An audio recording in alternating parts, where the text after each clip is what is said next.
Hey everyone, it's Nicholas Wilton at Art to Life, and I wanted to talk to you today about kind of this cool idea that what you do in your life and what you do in your art is a kind of call and response.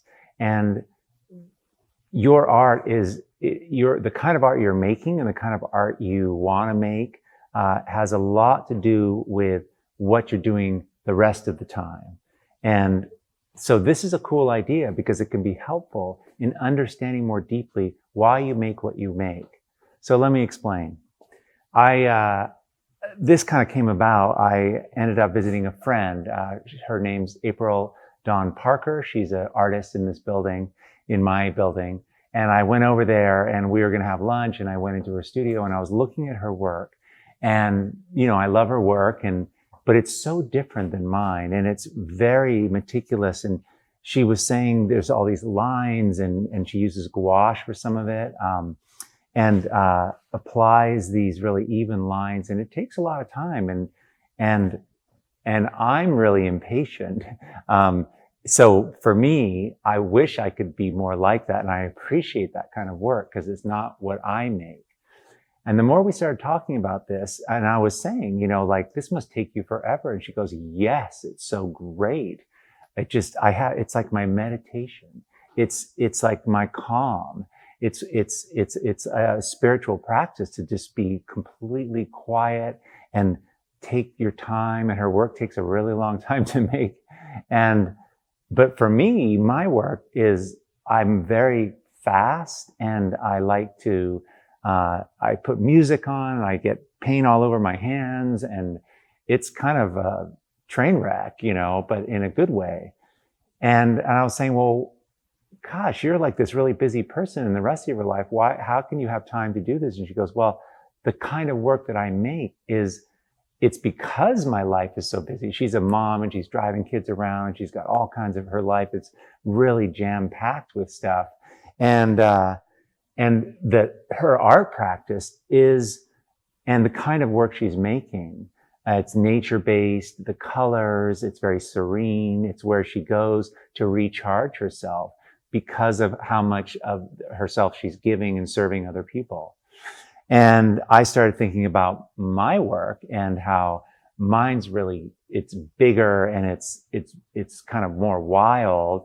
And that's a really good, output for me, a release, a response to the kind of work that I'm doing the rest of the time, which is I'm creating programs. I'm trying to be really clear, communicating art making principles, teaching courses, planning it, understanding how people are reacting, you know, a lot of meetings, you know, and then for me to just be completely spontaneous and intuitive totally, is a response. So that work that I'm making now is connected to the work that I'm doing in the other part of my life. And same thing with April. So that's really great. If you want to, you know, first off, it's helpful to know why you make what you make, and to, instead of just focusing so much on the work, look at your life and try to understand more deeply what it is you're doing in your life. It feels so good when you're not doing it. It's kind of a difference. I talk a lot about differences, you know, in design, you know, something really large next to something really small, you know, and that makes you feel alive when you have those differences, painting intuitively as opposed to painting in control, painting colorful, putting colors next to dull colors. But I love this idea, you know, that your art and your life, that these are the ultimate in differences, and that you can also, if you are getting frustrated over here, that this isn't the thing anymore. This is not like satisfying, and sometimes we get stuck, and some people get stuck for years, when in actual fact, their life has changed. They have changed, and they need to then take the response to that life this is no longer the right response. This situation is one where the person hasn't yet upgraded to the new life. And sometimes a person's art starts taking off, and we see this in CBP in the programs I teach. People's art takes off, and then there needs to be an inquiry into how they can improve their life and modify their life to accommodate this new powerful art that's being created over here. There's a call and response. Basically, the second point here is that it can indicate that there's a time to change. You need to change. One of these needs to change. They no longer are suitably different. They're like two colors that don't complement each other really well.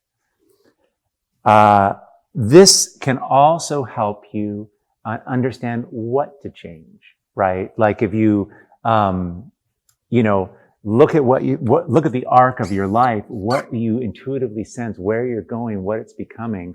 That can offer you clues as to what your art can be like. How can your art more fully offset, complement what you're planning on, what the big idea, what the big goal, your North Star is in your life?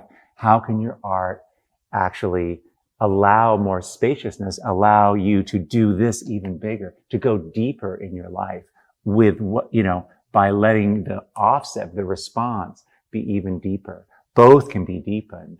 And that is the whole point, right? So,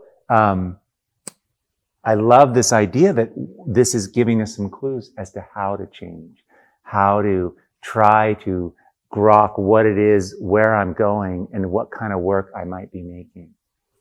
It's great to consider these things, and I'd love to hear your comments and wonder how your work complements your life now, and maybe it needs to change. One of these needs to change so they both fit better together. Anyway, if you're new here, go ahead and download my free color tips PDF. And thanks for being here, and leave a comment, and I'll circle back around later today. And I love reading your comments and commenting back. Thanks for being here. Okay,